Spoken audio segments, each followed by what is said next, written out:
You know, Joyce, I have the rare opportunity to get to pick your brain all the time.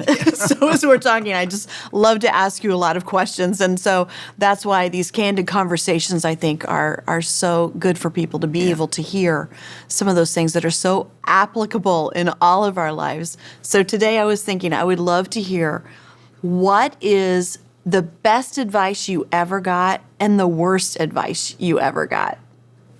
I had to think about it, for a little bit. Yeah. Because throughout your life, you get a lot of advice. Mm-hmm. And so I would say that the worst advice that I ever got was when God called me into ministry, people telling me that it wasn't God. Mm. And, it wasn't God. It wasn't God. You're not, first of all, you're a woman. And secondly, you don't have the education. Who do you think you are? You haven't been to seminary. You haven't, I graduated from high school. And people told me I had the wrong personality. My voice wasn't right. It was just like, there weren't very many people that encouraged me.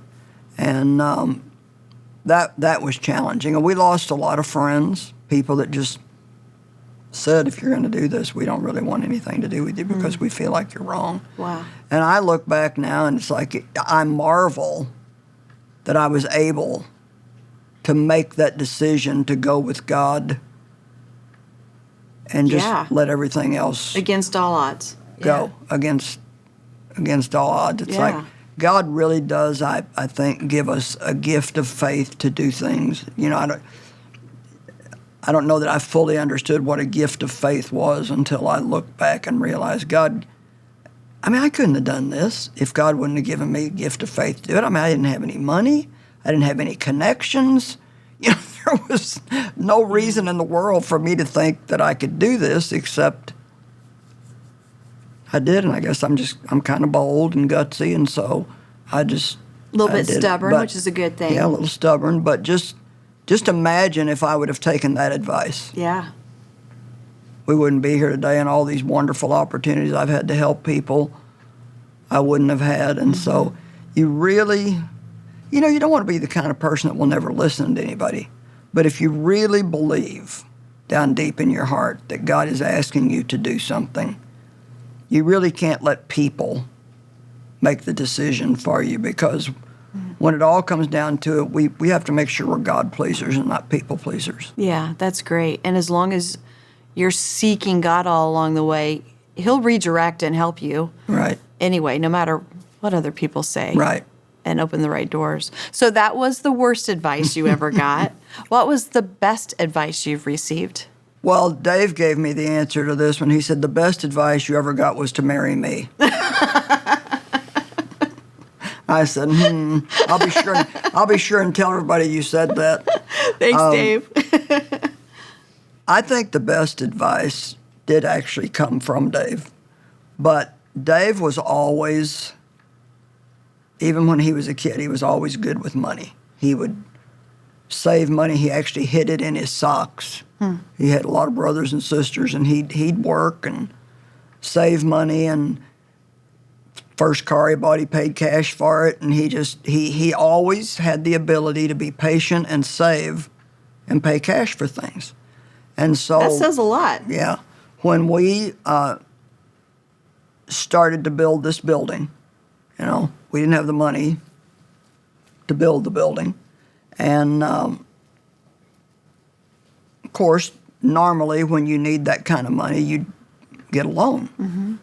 But Dave said, we're going to build it with cash. We're not going into debt. And I thought, gosh.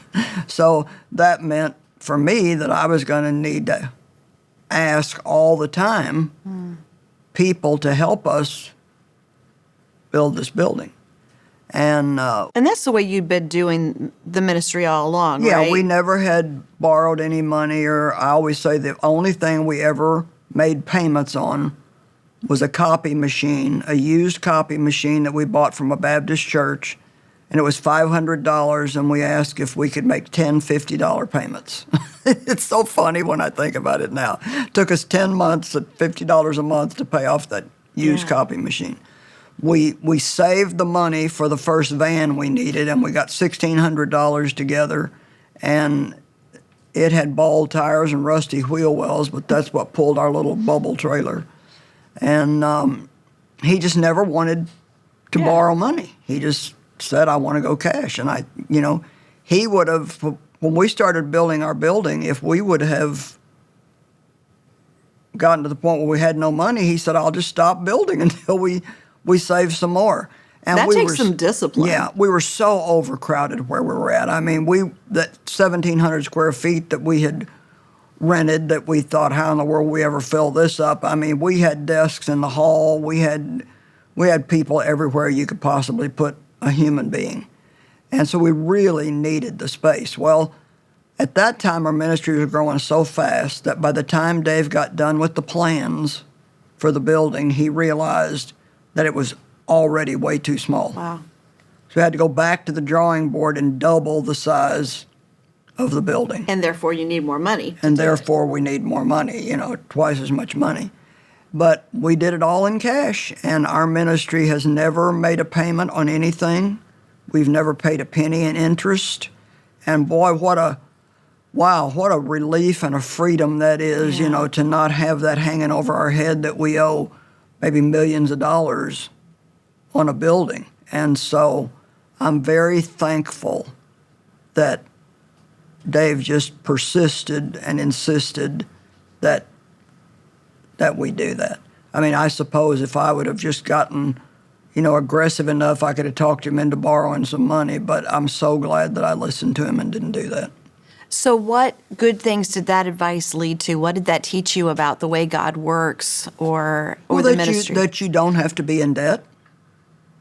And I know that probably sounds almost impossible to some people, and I'm not judging anybody else about how they handle their finances or what they do, but I think that people automatically assume that to have anything, they have to be in debt.